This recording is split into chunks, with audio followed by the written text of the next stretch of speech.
Hi friends, welcome back to Yukthigowda YouTube channel. ನಾನು ನೇತ್ರ. ಎಲ್ಲರೂ ಹೇಗಿದ್ದೀರಾ ಫ್ರೆಂಡ್ಸ್? ಎಲ್ಲರೂ ಚೆನ್ನಾಗಿದ್ದೀರಾ ಅಂತ ಅಂದ್ಕೊಂಡಿದ್ದೀನಿ. ಯಾರ್ಯಾರು ನನ್ನ ವಿಡಿಯೋನ ಸಬ್ಸ್ಕ್ರೈಬ್ ಮಾಡ್ಕೊಳ್ದೆ ನೋಡ್ತೀರಾ, ಪ್ಲೀಸ್ ಸಬ್ಸ್ಕ್ರೈಬ್ ಮಾಡ್ಕೊಂಡು ಸಪೋರ್ಟ್ ಮಾಡಿ ಅಂತ ಕೇಳ್ಕೊತೀನಿ. ಇದು ಶುಕ್ರವಾರ ನನ್ನ ಮಗಳು ಬರ್ತಡೇ ದಿನದ ವ್ಲಾಗು. ಇವತ್ತು ಅವ್ರಿಗೆ ಸ್ಕೂಲ್ ಡೇ, ಹಾಫ್ ಡೇ ಇತ್ತು. ಯಾಕಂದರೆ ಅವ್ರ ಸ್ಕೂಲಲ್ಲಿ ಏನೋ ಮೀಟಿಂಗ್ ಇತ್ತಂತೆ, ಅದಕ್ಕೋಸ್ಕರ ಹಾಫ್ ಡೇ ಕೊಟ್ಟಿದ್ದರು. ಇನ್ನು ಸ್ನ್ಯಾಕ್ಸ್ ಮತ್ತು ತಿನ್ನೋಕ್ಕೆ ತಿಂಡಿ ಅಷ್ಟೇ ಮಾಡಬೇಕಿತ್ತು. ಲಂಚ್ ಏನು ತೊಗೊಂಡು ಹೋಗೋ ಹಾಗಿರಲಿಲ್ಲ, ಅದಕ್ಕೋಸ್ಕರ ಮ್ಯಾಗಿ ಮಾಡ್ತಾಯಿದ್ದೆ. ಇದು ನನ್ನ ಮಗಳು ಫೇವ್ರೆಟ್ಟು. ಅವಳದು ಬರ್ತಡೇ ಅಲ್ವ ಇವತ್ತು, ಅವಳು ಫೇವ್ರೆಟ್ ಕೇಳಿದ್ಲು ರಾತ್ರಿಯೇ ಮ್ಯಾಗಿ ಮಾಡಿಕೊಡಿ ಅಂತ. ನಾನು ಪ್ಲೇನ್ ಮ್ಯಾಗಿ ಮಾಡ್ತಾಯಿಲ್ಲ, ತರಕಾರಿ ಎಲ್ಲ ಹಾಕಿ ಮ್ಯಾಗಿ ಮಾಡಿಕೊಟ್ಟೆ. ಯಾವಾಗೋ ಅಪರೂಪ ಮ್ಯಾಗಿ ಮಾಡೋದು ನಾವು, ಒಂದು 15 ದಿವಸಕ್ಕೋ 20 ದಿನಕ್ಕೋ ಮಾಡ್ತೀವಿ ಮ್ಯಾಗಿ ಮಾಡಿ. ಇನ್ನು ಸ್ನ್ಯಾಕ್ಸ್ಗೆ ಮಖಾನ ಮಾಡಿ ಕೊಟ್ಟಿದ್ದೆ. ಇನ್ನು ಅವಳನ್ನ ರೆಡಿ ಮಾಡಿ ಸ್ಕೂಲ್ಗೆಲ್ಲ ಬಿಟ್ಬಿಟ್ಟು ಬಂದು, ಇವತ್ತು ನಮ್ಮ ಮನೆಯವ್ರು ಇರಲಿಲ್ಲ, ನಾನೇ ಸ್ಕೂಲ್ಗೆ ಬಿಡಬೇಕಾಗಿತ್ತು. ಸ್ಕೂಲಿಗೆ ಬಿಟ್ಟು ಬಂದು ಇನ್ನು ಅಡುಗೆ ಮನೆ ಕತೆ ಹೀಗಿತ್ತು. ಅಡುಗೆ ಮನೆ, ಡೈನಿಂಗ್ ಟೇಬಲು, ಈ ಕಾಟ್ ಮೇಲೆಲ್ಲ ತೊಗೊಂಬಂದು ಎಲ್ಲ ಚೆಲ್ಲಿದ್ರು. ಬುಕ್ಕು ಮತ್ತು ಮೇಕಪ್ ಐಟಮ್ಸು ಎಲ್ಲ ತೊಗೊಂಬಂದು ಚೆಲ್ಲಿದ್ರು. ಮತ್ತು ಟೈಮ್ ಬೇರೆ ಆಗಿತ್ತು, ಅವಳಿಗೆ ತಲೆ ಸ್ನಾನ ಮಾಡಿಸಿ ಕಳಿಸಿದ್ದೆ. ಎಲ್ಲ ಒಂಥರ ಯಪ್ಪ ಯಾವಾಗಪ್ಪ ಈ ಕೆಲಸ ಮುಗಿಸ್ಕೊಳ್ಳಿ ಅನ್ನೋಂಗಾಗಿತ್ತು. ಇನ್ನು ನನ್ನ ಮಗ ಪೂಜೆನೂ ಮಾಡಿದ್ದ. ಇನ್ನು ಈ ರೂಮಲ್ಲಂತೂ ಮಲ್ಗೆದ್ದಿದ್ದು ಹಾಸಿಗೆನೂ ಕೂಡ ಮಡಚಿರಲಿಲ್ಲ, ಆಮೇಲೆ ಮಾಡ್ಕೊಳ್ಳೋಣ ಅಂತ. ಇವಾಗ ಒಂದು ಕಡೆಯಿಂದ ಕ್ಲೀನ್ ಮಾಡ್ಕೊಂಡು ಬರಬೇಕು. ಈ ರೂಮಲ್ಲಿ ಇದ್ದಿದ್ದು ಮಂಚನ ಮತ್ತು ಹಾಲಲ್ಲಿ ಇದ್ದಿದ್ದು ಸೋಫಾನ ನಾನು ಊರಿಗೆ ಕೊಟ್ಟು ಕಳಿಸಿದ್ದೆ. ಬೇರೆ ತೊಗೊಳ್ಳೋ ಪ್ಲ್ಯಾನ್ ಇತ್ತು, ಅದಕ್ಕೋಸ್ಕರ ಅವನ್ನ ಊರಿಗೆ ಕೊಟ್ಟು ಕಳಿಸ್ಬಿಟ್ವಿ. ರೂಮಿಗೇನೋ ಆ ಮಂಚ ತೊಗೊಂಡು ಬಂದ್ವಿ, ಸೋಫಾ ಇನ್ನೂ ತೊಗೊಂಡು ಬರಬೇಕು, ನಿಧಾನಕ್ಕೆ ತೊಗೊಂಡು ಬರೋಣ ಅಂತ ಹೇಳ್ಬಿಟ್ಟು. ಅದೆಲ್ಲ ತುಂಬ ಹಳೇದಾಗಿತ್ತು ಅಂದ್ಬಿಟ್ಟು ಊರಿಗೆ ಕೊಟ್ಟು ಕಳಿಸ್ಬಿಟ್ವಿ. ಇವಾಗ ಸ್ಕೂಲಿಗೆ ಬಿಟ್ಟು ಬಂದ ಮೇಲೆ ಕೆಲಸ ಸ್ಟಾರ್ಟ್ ಮಾಡ್ಕೊಳ್ಳೋಣ ಅಂತ ಫಸ್ಟ್ ಬಾಗಿಲು ಮುಚ್ಚಿಬಿಡ್ತಿದ್ದೀನಿ. ಒಬ್ಬಳೇ ಅಲ್ವಾ, ಬಾಗಿಲು ಮುಚ್ಚಿಬಿಟ್ಟು FM ಹಾಕ್ಕೊಂಡು ಕೆಲಸ ಸ್ಟಾರ್ಟ್ ಮಾಡ್ಕೊತೀನಿ. ಎಲ್ಲ ರೂಮ್ದು ಲೈಟ್ ಆಫ್ ಮಾಡಿದೆ. ಎಲ್ಲಿಂದ ಸ್ಟಾರ್ಟ್ ಮಾಡೋದು ಅನ್ನೋದೊಂಥರ ಬೇಜಾರಾಗ್ತಾಯಿತ್ತು ಕೆಲಸ ಮಾಡೋಕ್ಕೆ. 12:30ಗೆ ಬೇರೆ ಅವಳನ್ನ ಕರ್ಕೊಬರೋಕ್ಕೆ ಹೋಗಬೇಕಿತ್ತು. 4 ಗಂಟೆಗೆ ಅಂದಿದ್ರೆ ಏನೂ ಅನಿಸ್ತಾ ಇರಲಿಲ್ಲ. 12:30ಗೆ ಇಷ್ಟು ಬೇಗ ಇಷ್ಟು ಕೆಲಸ ಮಾಡ್ಕೊತೀನ ಅನ್ನೋ ಥರ ಆಗಿಬಿಟ್ಟಿತ್ತು. FM ಎಲ್ಲ ಹಾಕ್ಕೊಂಡು ಫಸ್ಟು ಅಡುಗೆ ಮನೇಲಿ ಇರೋದೆಲ್ಲ ಉಳಿದಿರೋದೆಲ್ಲ ಎತ್ತಿಟ್ಬಿಡೋಣ ಅಂತ ಎತ್ತಿಡ್ತಾಯಿದ್ದೆ. ಇನ್ನು ಸಂಜೆಗೆ ಸ್ವಲ್ಪ ಅಡುಗೆ ಮಾಡಬೇಕಿತ್ತು. ನಮ್ಮ ಚಿಕ್ಕಮ್ಮ ಅವ್ರನ್ನ ಮತ್ತು ನಮ್ಮ ಇನ್ನೊಬ್ಬರು ಚಿಕ್ಕಮ್ಮನ ಮತ್ತು ನನ್ನ ಮಗಳು ಫ್ರೆಂಡ್ನ ಊಟಕ್ಕೆ ಕರೆದಿದ್ವಿ.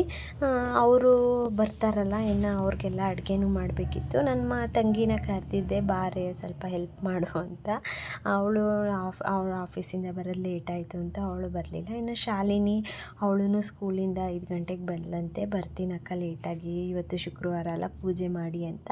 ಅವರಿಬ್ಬರು ಬರೋ ಅಷ್ಟರಲ್ಲಿ ನಾನು ಆಲ್ರೆಡಿ ಅಡುಗೆನೇ ಮುಗಿಸ್ಬಿಟ್ಟಿದ್ದೆ. ಇನ್ನು ಅವ್ರಿಗೂ ಪಾಪ ಕೆಲಸ ಇರುತ್ತಲ್ವ, ರಜಾ ದಿನ ಆಗಿದ್ದರೆ ಹೆಂಗೋ ಆಗ್ತಾಯಿತ್ತು. ನನ್ನ ತಂಗಿ ನಾನು ಪ್ಲ್ಯಾನ್ ಮಾಡ್ಕೊಂಡಿದ್ವಿ ಬೇರೆ ಏನಾದರೂ ಅಡುಗೆ ಮಾಡೋಣ ಇವತ್ತು ಅಂತ. ಅವಳು ಬರಲಿಲ್ಲ, ಅವಳಿಗೂ ಕೆಲಸ ಇತ್ತು ಅಂದ್ಬಿಟ್ಟು. ಇನ್ನು ನಾನು ಹೊಸದು ಟ್ರೈ ಮಾಡೋಕ್ಕಾಗಲ್ಲ, ಇವಾಗ ಟೈಮ್ ಇಲ್ಲ ಅಂದ್ಬಿಟ್ಟು ಸರಿ ಜಾಮೂನು ಮತ್ತು ಪಲಾವು, ಪನ್ನೀರ್ ಬಟರ್ ಮಸಾಲ, ಪೂರಿ ಮಾಡಿದ್ದೆ ಮತ್ತು ಅನ್ನ ರಸಮ್ ಮಾಡಿದ್ದೆ. ಒಂದು 20 ಜನಕ್ಕೆ ಆಗೋಷ್ಟು ಅಡುಗೆ ಮಾಡಿದ್ವಿ, ಲೆಕ್ಕ ಹಾಕ್ಕೊಂಡು ಮಾಡಿದ್ದೆ. ಅಂದ್ರೂ ಸ್ವಲ್ಪ ನನ್ನ ಮಗಳು ಫ್ರೆಂಡವ್ರು ಬರಲಿಲ್ಲ, ಇನ್ನೊಂದು ಟೈಮ್ ಬರ್ತೀವಿ ಅಂತ ಹೇಳಿದ್ರು. ಈ ಮಕ್ಕಳು ಏನಂದರೆ, ನನ್ನ ಮಗ ಆಲ್ರೆಡಿ ದೊಡ್ಡವನಾಗ್ಬಿಟ್ಟಿದ್ದಾನಲ್ಲ, ಇನ್ಮೇಲಿಂದ ನನಗೆ ಈ ಥರ ಎಲ್ಲ ಬರ್ತಡೇ ಮಾಡಿಬಿಡ್ರಿ, ಕೇಕೆಲ್ಲ ಕಟ್ ಮಾಡಿ ಮಾಡಬೇಡಿ, ನಾನು ನನ್ನ ಫ್ರೆಂಡ್ಸ್ ಜೊತೆ ಆಚೆ ಹೋಗಿ ಬರ್ತಡೇ ಸೆಲೆಬ್ರೇಷನ್ ಮಾಡ್ಕೊತೀನಿ ಅಂತಾನೆ. ಅಷ್ಟೇ, ಮಕ್ಕಳು ದೊಡ್ಡವರಾಗ್ತಾ ಈ ಥರ ಎಲ್ಲ ಇಷ್ಟಪಡಲ್ಲ. ನಮಗೆ ನಮ್ಮ ಮನೆಯವ್ರಿಗೆ ಇಷ್ಟ ಈ ಥರ ಎಲ್ಲ ಮಾಡಬೇಕು ಅಂತ. ಇನ್ನು ಇವಳು ದೊಡ್ಡವಳಾಗ್ತಾ ಇವಳು ನನಗೂ ಬೇಡ ಅಂತಳೋ ಏನೋ ಗೊತ್ತಿಲ್ಲ. ನನ್ನ ಮಗ ಲಾಸ್ಟ್ ಇಯರ್ ಹೇಳ್ಬಿಟ್ಟ, ಈ ವರ್ಷ ಲಾಸ್ಟು, ನನಗೂ ಈ ಥರ ಮಾಡಬೇಡಿ ಇನ್ನು ಅಂತ. ಅವನಿಗೂ ಅಷ್ಟೇ, ಪ್ರತಿ ವರ್ಷವೂ ಇದೇ ಥರ ಇಷ್ಟೇ ಸಿಂಪಲ್ಲಾಗಿ ಮಾಡ್ತಾಯಿದ್ವಿ. ಒಂದು ಸ್ವಲ್ಪ ಜನನ ಊಟಕ್ಕೆ ಕರಿತಾಯಿದ್ವಿ, ಅವ್ನ ಫ್ರೆಂಡ್ಸ್ನ ಮತ್ತು ನಮ್ಮ ಫ್ಯಾಮಿಲೀಸ್ನ ಕರಿತಾಯಿದ್ವಿ, ಕೇಕ್ ಕಟ್ ಮಾಡ್ತಾಯಿದ್ವಿ. ಆಚೆ ಎಲ್ಲೂ ಹೋಗ್ತಾ ಇರಲಿಲ್ಲ, ದೇವಸ್ಥಾನಕ್ಕೆ ಮಾತ್ರ ಹೋಗಿ ಬರ್ತಾಯಿದ್ವಿ ಅಷ್ಟೇ. ಇನ್ನು ಅವನು ಹೇಳಿದ್ದಾನೆ ಈ ವರ್ಷದಿಂದ ಮಾಡಬೇಡಿ ಅಂತ. ಅವರು ಇಷ್ಟ ಬಂದಂಗೆ ಮಾಡಬೇಕಲ್ವ, ದೊಡ್ಡವರಾಗ್ತಾ ಅವ್ರಿಗಿಷ್ಟ ಹೆಂಗಾಗುತ್ತೆ ಹಂಗೆ ಅವ್ರ ಮಾತೇ ಕೇಳಬೇಕು. ಇನ್ನೆಲ್ಲ ಒಂದು ಕಡೆಯಿಂದ ಕ್ಲೀನ್ ಮಾಡ್ಕೊಂಡು ಬರ್ತಾಯಿದ್ದೀನಿ. ಫಸ್ಟು ಎಲ್ಲನೂ ಅಡುಗೆ ಮನೆ ಎಲ್ಲ ತೆಗೆದಿಟ್ಬಿಟ್ಟು ಎಲ್ಲ ಏನೇನಿತ್ತು ಮಿಕ್ಕಿರೋದೆಲ್ಲ ಎತ್ತಿಟ್ಟು ಇನ್ನು ರೂಮ್ಗಳು ಒಂದೊಂದೇ ರೂಮ್ ಕ್ಲೀನ್ ಮಾಡ್ತಾಯಿದ್ದೀನಿ. ಕೆಲಸ ಒಂದು ಸಾರಿ ಇಟ್ಕೊಂಬಿಟ್ರೆ ಕೆಲಸ ಮಾಡೋಕ್ಕೆ ಪಟ್ ಪಟ್ ಪಟ್ ಅಂತ ಮಾಡ್ತೀವಿ, ಮಾಡೋ ಗಂಟ ಅಷ್ಟೇ ಒಂಥರ ಯಾವಾಗಪ್ಪ ಮುಗಿಸ್ತೀವಿ ಅಂತ. ಹಿಡ್ಕೊಂಬಿಟ್ರೆ ಮಾತ್ರ ಪಟ ಪಟ ಪಟ ಕೆಲಸ ಮಾಡಿಬಿಡ್ತೀನಿ. ನಾನು ಹಂಗೇ FM ಹಾಕ್ಕೊಂಡಿದ್ದೆ, ಚೆನ್ನಾಗಿರೋ ಹಾಡು ಬರ್ತಾಯಿದ್ದು, ಮಾಡ್ತಾ ಮಾಡ್ತಾ ಕೆಲಸ ಮಾಡ್ಕೊತ ಕೇಳ್ಕೊತ ಫೋನ್ ಮುಟ್ಟೇ ಇಲ್ಲ. ನಾನು ಫೋನ್ ನೋಡ್ಕೊಂಡು ಕೂತ್ಕೊಂಡ್ರೆ ಫೋನ್ ನೋಡ್ಬಿಡ್ತೀನೇನೋ ಅಂದ್ಬಿಟ್ಟು ಫೋನ್ ಸೈಡ್ಗೆ ಇಟ್ಬಿಟ್ಟು ಫಸ್ಟ್ ಕೆಲಸ ಮುಗಿಲಪ್ಪ ಅಂತೇಳ್ಬಿಟ್ಟು ಕೆಲಸ ಮಾಡ್ಕೊತಾ ಇದ್ದೆ. ಇನ್ನು ಎಲ್ಲ ಬೆಡ್ ಕವರು, ರೂಮ್ದು ಎಲ್ಲ ಕ್ಲೀನ್ ಮಾಡ್ಕೊಂಡು, ಇನ್ನು ಡೈನಿಂಗ್ ಟೇಬಲು ಎಲ್ಲ ಕ್ಲೀನ್ ಮಾಡಿ ಎಲ್ಲ ಹೊಸದು ಹಾಕೋತಾ ಇದ್ದೆ. ನಮ್ಮ ಮನೇಲಿ ಪ್ರತಿ ವರ್ಷ ಯಾರದೇ ಮಕ್ಳದ್ದು ಬರ್ತಡೇ ಆಗಲಿ ಇದೇ ಥರ ಮಾಡೋದು. ಆಚೆಗೆಲ್ಲ ಏನೂ ಹೋಗಲ್ಲ, ಮನೆಯಲ್ಲೇ ಸಿಂಪಲ್ಲಾಗಿ ಬರ್ತಡೇ ಮಾಡ್ಕೊತೀವಿ. ನಮ್ಗೆ ಯಾರು ಬೇಕು ಅವ್ರನ್ನ ಕರೆದ್ಬಿಟ್ಟು. ಇನ್ನು ಕಿಚನು ಅಷ್ಟೇ ಎಲ್ಲ ಕ್ಲೀನ್ ಮಾಡಿಕೊಂಡೆ. ಪಾತ್ರೆ ಒಂದು ರಾಶಿ ಅನ್ನಿಸ್ತಾ ಇತ್ತು.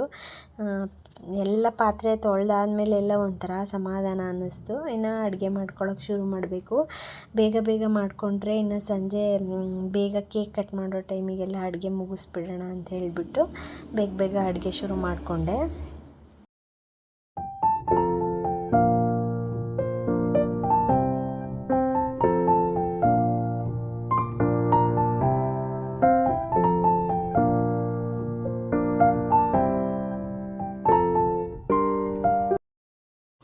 ಮಕ್ಕಳನ್ನ ಸ್ಕೂಲಿಂದ ಎಲ್ಲ ಕರ್ಕೊಂಡು ಬಂದು ಅವ್ರಿಗೂ ಎಲ್ಲ ಊಟ ತಿನ್ನಿಸ್ಬಿಟ್ಟು ಇವಾಗ ಜಾಮೂನ್ ಮಾಡ್ತಾಯಿದ್ದೀನಿ.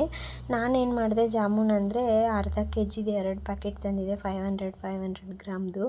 2 ಮಾಡಿಬಿಟ್ಟೆ. ತುಂಬ ಟೈಮ್ ತಗೋತು, ಜಾಸ್ತಿ ಮಾಡಿಬಿಟ್ಟಿದ್ದೆ. ಇನ್ನು ಪಲಾವ್ ಮಾಡೋಣ ಅಂತ ಎಲ್ಲ ತರಕಾರಿ ಹೆಚ್ಚುತ್ತಾ ಇದ್ದೆ. ಪಲಾವು ಮತ್ತು ಪನ್ನೀರ್ ಬಟರ್ ಮಸಾಲ. ಇವಾಗ ನೋಡಿ ನನ್ನ ಮಗ ಆಟ ಆಡ್ಬಿಟ್ಟು ಬಂದ. ಏನೇನು ಮಾಡಿದ್ಯಮ್ಮ ಅಂತ ಹೆಲ್ಪ್ ಮಾಡ್ತೀನಿ ಅಂದವನು ಏನೂ ಹೆಲ್ಪ್ ಮಾಡಿಲ್ಲ. ಮೊಸರು ಬಜ್ಜಿ ಒಂದೇ ಅವ್ನು ಮಾಡಿಕೊಟ್ಟಿದ್ದು. ಇನ್ನು ಜಾಮೂನೆಲ್ಲ ಮಾಡಿಟ್ಟಿದ್ದೆ. ಜಾಮೂನೆಲ್ಲ ಸಖತ್ತಾಗಿ ಬಂದಿದ್ದು. ಜಾಮೂನೆಲ್ಲ ಮಾಡಿ ಇನ್ನು ಪನ್ನೀರ್ ಬಟರ್ ಮಸಾಲನೂ ಮಾಡಿದೆ. ಪೂರಿ ಒಂದನ್ನು ಎಲ್ಲ ಊಟಕ್ಕೆ ಬರ್ತಾರಲ್ಲ ಆವಾಗ ಮಾಡ್ಕೊಳ್ಳೋಣ ಅಂತ ಎಲ್ಲ ರೆಡಿ ಆಯಿತು. ಪಲಾವು, ಮೊಸರು ಬಜ್ಜಿ, ಅನ್ನ, ರಸಮ್ಮು, ಜಾಮೂನು ಮತ್ತು ಪೂರಿ, ಪನ್ನೀರ್ ಬಟರ್ ಮಸಾಲ ಇಷ್ಟು ಮಾಡಿದ್ದೆ. ಸಾಕು ಅನ್ನಿಸ್ತು ನನಗೇನೋ. ಜಾಮೂನ್ ನೋಡಿ ಚೆನ್ನಾಗಾಗಿದ್ದು, ಸಾಫ್ಟಾಗಿ. ನಮ್ಮ ಮನೇಲಿ ಎಲ್ಲ ಈ ಬರ್ತಡೇಲೂ ಪಲಾವು ಮತ್ತು ಜಾಮೂನ್ ಅಂತೂ ಕಂಪಲ್ಸರಿ ಇದ್ದೇ ಇರುತ್ತೆ. ನಮ್ಮ ಮನೇಲಿ ಎಲ್ಲರಿಗೂ ನಾನು ಮಾಡೋ ಪಲಾವ್ ತುಂಬ ಇಷ್ಟ ಆಗುತ್ತೆ. ಎಲ್ಲರೂ ಊಟ ಮಾಡಿಬಿಟ್ಟು ಅಪ್ಪ ಸಖತ್ತಾಗಿ ಮಾಡಿದ್ಯಕ್ಕ ಅಂತ ಹೇಳ್ತಾಯಿದ್ರು ಎಲ್ಲರೂ. ಇನ್ನು ಸಿಂಪಲ್ಲಾಗಿ ಡೆಕೋರೇಷನ್ ಮಾಡಿದರು. ಡೆಕೋರೇಷನ್ ಅಂತ ಅಲ್ಲ, ಸುಮ್ಮನೆ ಸಿಂಪಲ್ಲಾಗಿ ಮನೇಲಿ ಏನೇನಿದೆ ಅವೆಲ್ಲ ತಗೊಂಡು ನನ್ನ ಮಗನೂ ಮತ್ತು ಅವನ ಫ್ರೆಂಡೂ ಡೆಕೋರೇಷನ್ ಮಾಡಿದರು. ಇನ್ನು ಅವಳಿಗೂ ಡ್ರೆಸ್ ಚೇಂಜ್ ಮಾಡಿದೆ. ಆವಾಗಲೇ ಹಾಕಿದ್ದು ಫ್ರಾಕು ನಮ್ಮ ತಂಗಿ ತಗೊಟ್ಟಿದ್ಲು, ಅವಳ ಬರ್ಡೇ ಗಿಫ್ಟ್ ಅಂತ ಕೊಡಿಸಿದ್ಲು. ಇನ್ನು ಇದು ಅವ್ರ ಅಪ್ಪ ತಗೊಂಡು ಬಂದಿದ್ದರು. ಇನ್ನು ಅವಳಿಗೂ ಬಟ್ಟೆ ಎಲ್ಲ ಹಾಕಿ ನನ್ನ ಮಗಳು ತುಂಬ ಚೆನ್ನಾಗಿ ಕಾಣ್ತಾ ಇದ್ಲು. ಪಾಪ ದೇವರು ಅವಳಿಗೆ ಆರೋಗ್ಯ ಕೊಟ್ಟು ಕಾಪಾಡಲಿ ಅಂತ ಕೇಳ್ಕೊತೀನಿ. ಅವಳಿಗೆ ಈ ಥರ ಎಲ್ಲ ಕಟ್ ಮಾಡೋಕ್ಕೆ ತುಂಬ ಇಷ್ಟಪಡ್ತಾಳೆ ಅವಳು. ಎಲ್ಲರನ್ನೂ ಕರೆದು ಎಲ್ಲರಿಗೂ ಹೇಳ್ತಾ ಇರ್ತಾಳೆ, ಅಜ್ಜಿ ನನ್ನ ಬರ್ತಡೇ ಬರ್ತೀಯಾ, ಮಾಮ ನನ್ನ ಬರ್ತಡೇ ಬರ್ತೀಯಾ ಅಂತ.